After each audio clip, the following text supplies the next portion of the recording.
సైన్యానికి అవినీతి చీడ పట్టుకుందా? సైనికులకు అందించే ఆహార పదార్థాలను కొందరు అక్రమార్కులు కాజేస్తున్నారా?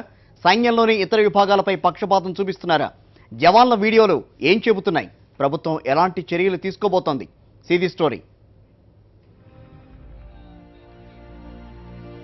సైన్యంలో ఉద్యోగం అంటే చాలా మంది ఉవ్విళ్ళూరుతారు. దేశ సేవలో తరించడాన్ని తమ అదృష్టంగా భావిస్తారు. కానీ ఒక సైనికుడిగా విధులు నిర్వహించడం అంత తేలిక కాదు. ఎండకు ఎండిన, వానలో తడిచిన, మంచులో గడ్డకట్టుకుపోయిన డ్యూటీయే. పండుగలు పబ్బాలు వారికుండవు.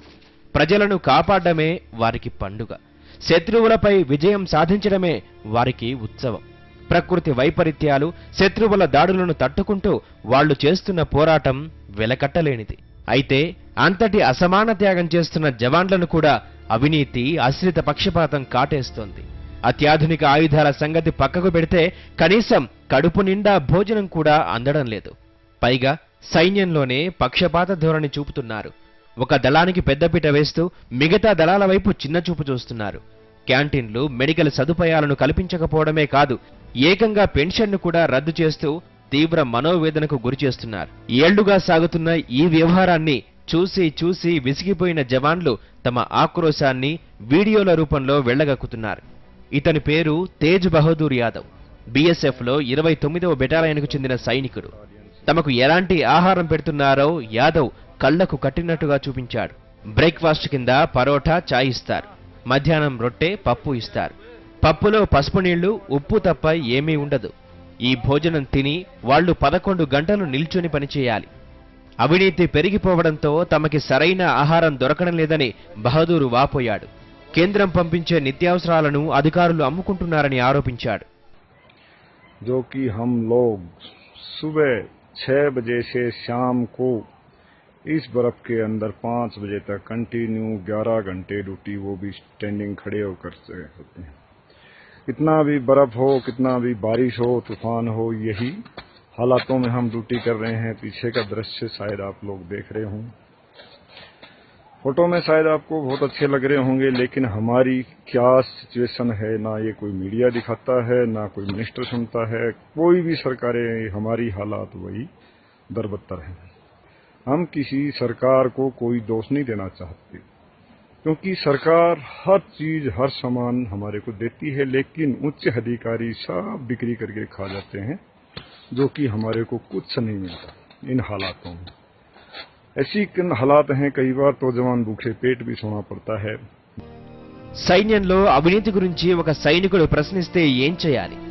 దర్యాప్తు చేసి దోషులను గుర్తించి కఠిన చర్య తీసుకోవాలి. కానీ ఇక్కడి సీన్ రివర్స్ అయింది. తేజ్ బహదూర్పై బీఎస్ఎఫ్ ఉన్నతాధికారులు ఎదురుదాడికి దిగారు. అతను క్రమశిక్షణ పాటించడని, 4 సార్లు కోర్టు మార్షల్ ఎదుర్కొన్నాడని ఆరోపించారు. అందుకే ప్రమోషన్ కూడా ఇవ్వలేదన్నారు. అయితే భోజనం నాసిరకంగా ఉందన్న వాదనను బీఎస్ఎఫ్ ఐజీ ఉపాధ్యాయ అంగీకరించారు. అయితే ప్రతికూల పరిస్థితుల కారణంగా అక్కడికి తాజా ఆహారం సరఫరా చేయడం కుదరదని చెప్పారు. और वहाँ के जो आइटम्स हैं, यस, हाँ, ये मैं मान सकता हूँ कि खाने का स्वाद जो फ्रेश होने की वजह से होता है वो नहीं आ पाता है. दूसरा है, लेकिन जवानों को इसमें कंप्लेंट नहीं होती, क्योंकि टाइम टेस्टेड मेथड है.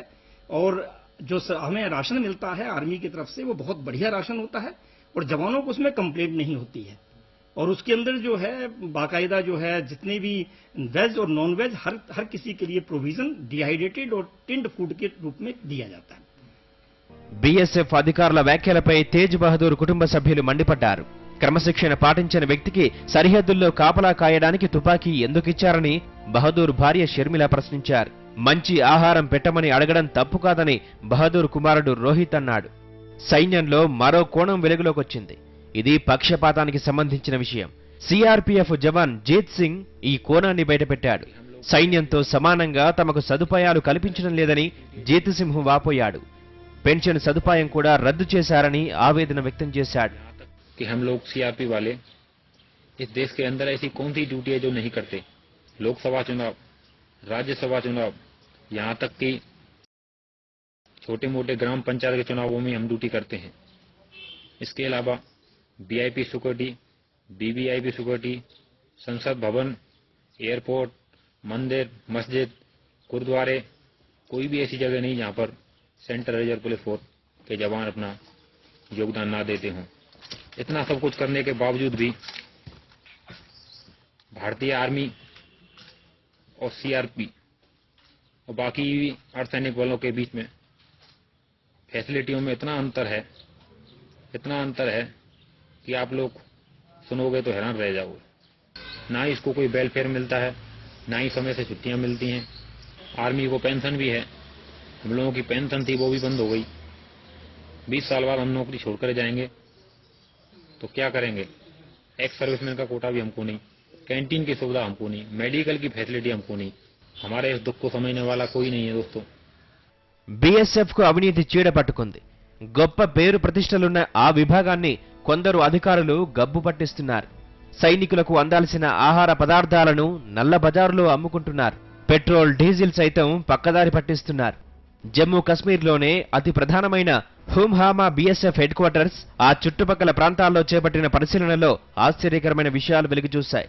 హుమ్హామా క్యాంపు చుట్టూ ఉండే నివాస ప్రాంతాల్లో కొన్ని దుకాణాలున్నాయి. ఆ దుకాణదారులతో బీఎస్ఎఫ్ కు చెందిన కొందరు అధికారులు ఒప్పందాలు చేసుకున్నారు. ప్రభుత్వ గోడౌన్ల నుంచి క్యాంపుకు వచ్చే పప్పులు, ఇతర సరుకులు, కూరగాయల్లో కొంత భాగాన్ని ప్రైవేటు దుకాణాలకు మళ్లిస్తారు. మార్కెట్ ధరలతో పోల్చుకుంటే బీఎస్ఎఫ్ అధికారులు తక్కువ ధరకే సరుకులు ఇస్తారని దుకాణదారులు తెలిపారు. అలాగే తమ వాహనాలకు అవసరమైన పెట్రోలు, డీజిల్ను బీఎస్ఎఫ్ ఆఫీసర్ల నుంచి కొనుక్కుంటామని, బంకు ధర కంటే తక్కువకే ఇస్తారని తెలిపారు. ఫర్నిచర్ కొనుగోళ్లలోనూ ఈ అధికారులు చేతిబాటం చూపెడతారు. ఫర్నిచర్ నాణ్యత తగ్గినా పర్వాలేదు కానీ మా కమిషన్ మాకు దక్కాల్సిందేనని బీఎస్ఎఫ్ అధికారులు అన్నట్లు ఓ కార్పెంటర్ వెల్లడించాడు. సైనికుల మనోవేదన దేశవ్యాప్తంగా కలకలం రేపుతోంది. దేశాన్ని కాపాడే జవాన్లను కూడా అవినీతి కాటేస్తోందా అని ఆవేదన చెందుతున్నారు. ఈ సైనికులంతా కోరేది ఒక్కటే, ప్రధానమంత్రి మోదీ వెంటనే జోక్యం చేసుకుని తమ సమస్యను పరిష్కరించాలని కోరుకుంటున్నారు. కేంద్రం కూడా జవాన్ల వీడియోలపై దృష్టి సారించింది. వెంటనే నివేదిక సమర్పించాలని కేంద్ర హోంశాఖను పీఎంఓ ఆదేశించింది. लेकिन मैंने आर्मी पिछले 2 बरस हम कंटिन्यूस इवैल्यूएट कर रहे हैं, खाना जो मिलता है उसमें सेटिस्फेक्शन लेवल इम्प्रूव हो जाए, और मैं खुद मॉनिटर कर रहा हूं क्योंकि 2012 में या 13 में कंट्रोलर ऑडिटर का रिपोर्ट है, उसके हिसाब से हम लोग कई इम्प्रूवमेंट कर रहे हैं. జవాన్ల వీడియోలు కలకలం రేపడంతో బీఎస్ఎఫ్ అధికారులు అప్రమత్తమయ్యారు. సరిహద్దు ప్రాంతాలకు వెళ్లి సైనికులతో మాట్లాడారు. జవాన్ల ఇబ్బందులను అడిగి తెలుసుకున్నారు.